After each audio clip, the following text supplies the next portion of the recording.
ভালো ছেলের মা মানেই ছেলের বউয়ের ভালো শাশুড়ি না। এটা একটা তিক্ত সত্য।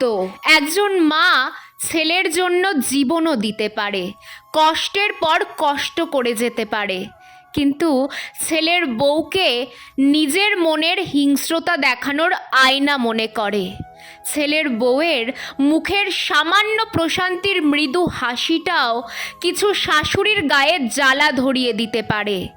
বলা ভালো, জ্বালা ধরিয়ে দেয়।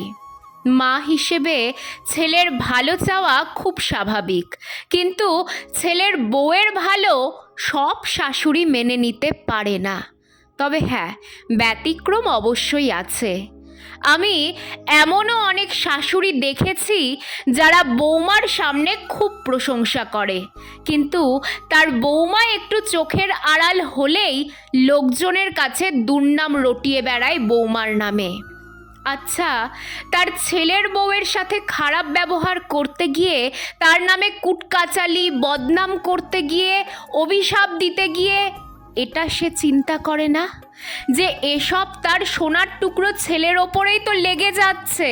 ছেলের বউকে নিয়েই তো তার ছেলে সুখের সংসার রাখবে।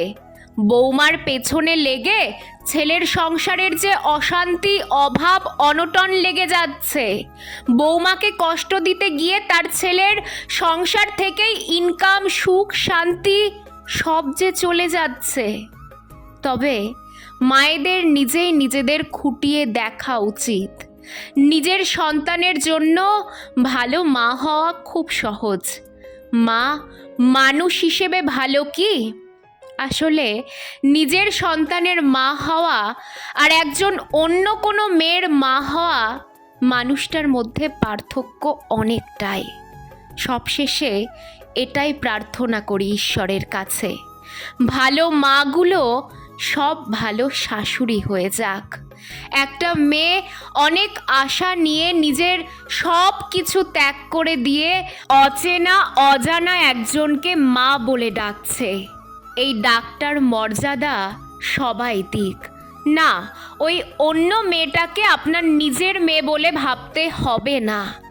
আপনি বরং বৌমা বলেই একটু ভালোবাসা না হয় দিলেন।